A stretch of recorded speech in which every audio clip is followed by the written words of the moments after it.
Okay, so back with the 7 principles, and it's one of those to go through and talk about the analyzing hazards, identifying those critical control points. We're going to walk through each one of these. Again, you need to know these. Principle 1, conduct that hazard analysis. Going through and assessing hazards and risks associated with growing, harvesting, raw materials, ingredients, processing, manufacturing, distribution, marketing, preparation, and consumption of the food product. If we're going through and we're looking at taking that cow, taking it through slaughter, we may go through, if we're looking as far as harvesting that animal or killing that cow, slaughtering that cow, and we use a bullet from a .22 pistol instead of using a captive bolt pistol, then we've got to understand that the head of that animal, the skull of that animal, will be condemned because we do not know about fragmentation of that bullet when we shoot it into the head. We know, hey, that we can go through and localize it, but we do not know if it would be safe. So all of that head would then be condemned just because of how we went through and harvested it, right? During the growing, if we went through and we gave some type of drug, we need to go through and know, was there a withdrawal period? A lot of times drugs will go through and have a 90-day withdrawal period to go through and make sure that that drug is completely cycled through the animal and left the animal, so there's not going to be a residue within the meat. So it's one of those of growing. The raw materials, if we're going through and we're looking at that ground beef, did we put anything into that ground beef during the processing, right? I mean, these things we've got to go through and recognize. So that's conducting that hazard analysis. Hazard, any biological, chemical, physical property that may cause a food to be unsafe for human consumption. If somebody's going to get sick, if someone will die from consuming your food product, you need to be able to go through and identify that as a hazard. Biological is typically going to go through and look at things that will grow as far as microbiology. Chemical is going to go through and things that would be an additive as far as chemicals like salt, sodium chloride. Yes, sodium chloride can be a problem if you did not go through and put in enough. Sodium nitrite can be a problem if you go through and you put in too much. You know, there are chemicals, some type of cleaning agent, some type of phosphate, some type of toxin. Those are chemicals. Physical properties, glass, plastic, dirt, soil, those are considered physical properties. Some type of metal, when you were going through and grinding that hamburger, that's a problem. We need to go through and identify the type of hazard. We need to know about the physical, chemical, microbiological characteristics of the food products and other ingredients, not just the food, but also what you may go through and add to it. The processes it's undergone, to the extent, how far was it cooked, how much was it cooked, what time and temperature was required to go through and make sure that it was safe. All of these things need to be calculated, figured into making that food product safe. So again, chemicals, sanitizing agents, cleaning supplies, Clorox, strong oxidizer. Will it go through and change that food product and make it safe or unsafe? Very much so. Drug residues, ingredient abuse. Physical could be dirt, glass, metal, cardboard, plastic. Now cardboard, realistically, you could go through and you could eat paper, you could go through and eat some dirt, and it may not cause a problem for you. But because it's there, it may also go through and bring in some type of biological hazard. We know that a lot of times bacteria are found in the soil. We can go through and we can find spores growing in the dirt. So those are things to go through and recognize. Bacteria, viruses, parasites, fungi, molds, and toxins. Now, yes, we know that some of those molds, some of those fungi, some of those bacteria, lactic acid bacteria, Saccharomyces cerevisiae, Aspergillus niger, we like those. Those actually go through penicillium. They go through and they benefit us in helping us to make different food products or going through and modifying foods. But we know also they can be opportunistic and they can go through and cause problems. So we got to go through and identify those. Potentially hazardous foods, foods in whole or part milk or milk products. Like I say, dairy is still voluntary, but some of those products that we use in the meat industry contain milk. Shell eggs, meat, fish, poultry, shellfish, baked or boiled potatoes. Yes, if you go through, you recognize that potatoes are very starch rich, very high in sugars if we go through and we break down those complex carbohydrates. So those are things that we need to be concerned about, right? We also know that if we go through and we have potatoes that are not mature, we can go through and we can have toxins being produced within those potatoes. Tofu, other soy protein foods, high protein, very nutritious, nutrient dense, very good for microbial growth. Plant proteins that have been heat treated, raw seeds or sprouts or synthetic ingredients go through and have chemicals present, not just microbiological, but also chemicals. Hazard analysis. We've got a two-part process. First, we go through and rank a food according to 6 hazard characteristics, A through F, and then we go through and we assign a risk category, 0 through 6, based upon the ranking of that A through F. How many does it have? And we'll go through that. Pay attention to this, please. A lot of times you may not get this detailed of a description, but it's good to go through and know this, especially if you are the one conducting the hazard analysis. You've got to be able to go through and answer when somebody asks you, why is this one more dangerous than that? That's really what this helps you do. Hazard A, non-sterile products intended for consumption by at-risk populations. So at-risk populations, again, that's our YOPI, young, old, pregnant, immunocompromised, YOPI. Those are at-risk populations. Hazard B, product contains sensitive ingredients in terms of microbiological hazards, sensitive ingredients, to where something would grow at a faster rate, or the sensitive ingredient would go through and be destroyed by some type of heat or pH. Okay. Hazard C, process does not contain a processing step that will destroy harmful microorganisms. Sushi, a great example. There is nothing to go through and kill harmful microorganisms in sushi.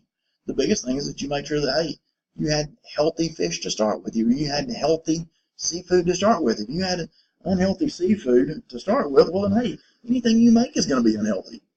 We have said several times that there's only 2 places that microorganisms cannot survive, and that's one side, inside of healthy muscle, and 2 is inside space, or outside space, or in outer space. But nonetheless, hazard C does not contain processing step to kill harmful microorganisms. D, product subject to recontamination after processing or before packaging. Please tell me that everyone would all in unison basically say hot dogs. Hot dogs. You've got people that come up and grab a handful of hot dogs, go through and put them down into the package, and so it's one of those of, hey, that's after it's cooked, right? Recontamination after processing.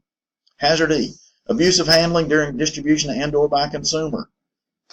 Shirley goes through and she buys her some food. She goes and she puts in her car on a summer afternoon. She goes and picks up her laundry. She goes and gets her nails done, and eventually Shirley makes it back home.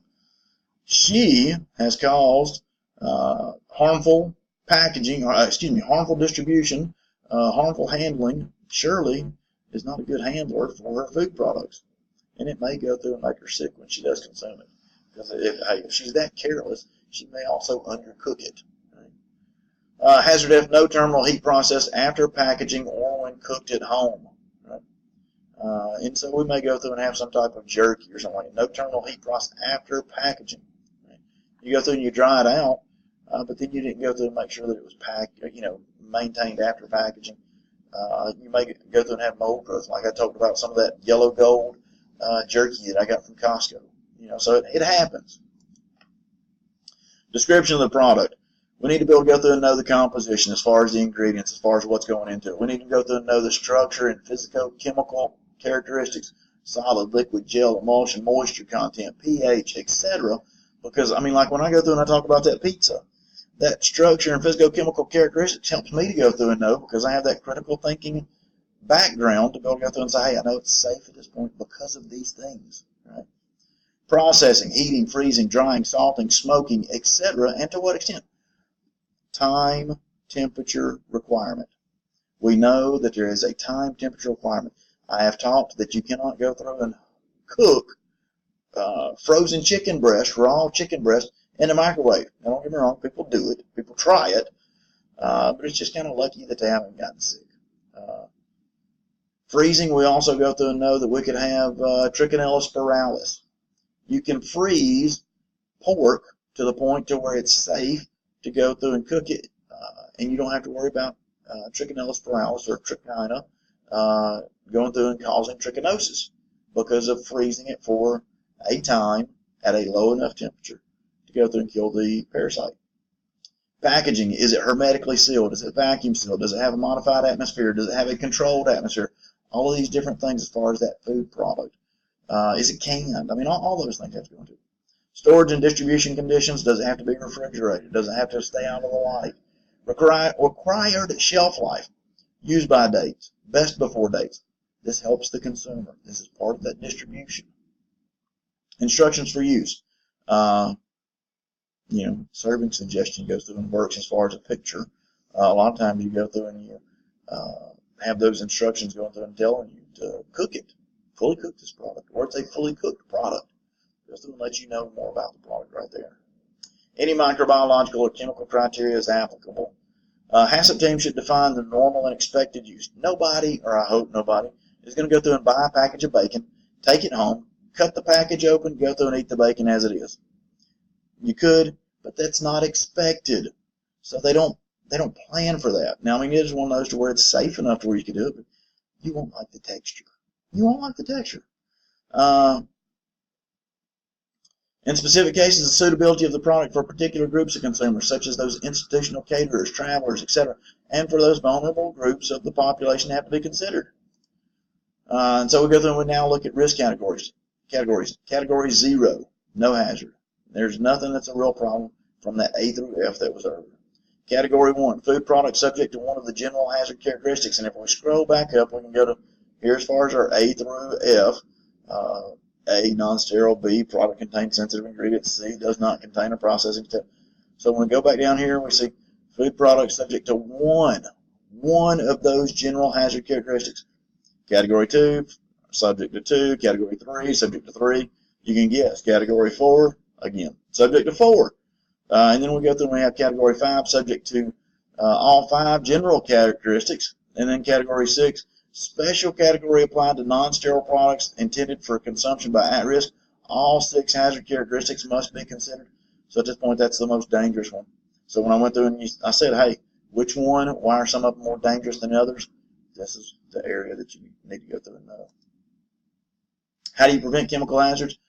Using approved chemicals. I know that sounds like it should be just a standard, everybody should do it, but we know that companies sometimes cut corners. We know that people go through and look more for production than they do for safety sometimes. So they're going to go through and they're going to find the cheapest. Sometimes the cheapest is not the safest. Get detailed product specifications for chemicals entering the plant. Chemicals should be properly labeled and stored. Train your employees in handling the chemicals. Keep the letters of guarantee from suppliers. Now, we haven't really gone through letters of guarantee, but it's one of those to where a supplier from which you're buying a raw ingredient or a raw product, they're going to go through and they're going to give you they're going to sell you the product. They're going to give you a letter of guarantee saying, hey, we guarantee that the product is meeting these specifications. So at that point, you know how safe is it. You need to keep that. That's your documentation, because realistically, if somebody gets sick from your product and you can identify that it came from that company that you have the letter of guarantee from, you can name them also in the lawsuit. So at that point, you may be safe because you trusted them. Now, it's smart for you to go through and do your own testing. But it's, again, hey, you've got someone else to go through and help burden the blame, right? Inspect the trucks used to ship the finished product. And yeah, I mean, hey, they're right there, just as simple as easy as far as rodent pellets, going through and looking at cockroaches, anything like that. Goes through and helps you to understand how safe was the food product. To prevent physical hazards, make sure the plant specifications for building, design, and operation are accurate and updated regularly. Now, one of the biggest things here as far as physical hazards, as far as these plant specifications, and I don't mean like a plant as far as a plant growing out in the field, but the plant that you're actually producing something. These plant specifications, we've already gone through and we've looked at these plants as far as the slaughter process, and it's easy to go through and understand that there is the dirty side, where we still have the live animals, and the clean side, where we have the live animals that have been slaughtered and reasonably cleaned or reasonably harvested. So at this point, we're working with a clean product, or should be working with a clean product from that point on. So at that point, that plant design makes a big difference. Perform random visual examinations of incoming products and materials. Simple and easy. Simple and easy. Common sense stuff. Make sure that the letters guarantee for the ingredients and products are accurate, updated regularly. Use stone traps or bone separators to remove potentially physical hazards. This is basically just a mesh or a catch that's going to go through and catch something coming through a grinder. Simple and easy.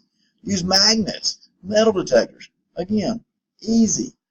Properly train your employees to identify potential problems. Because if your employees can go through and help you, if they're looking out for you, it makes it all easier. Finishing up here.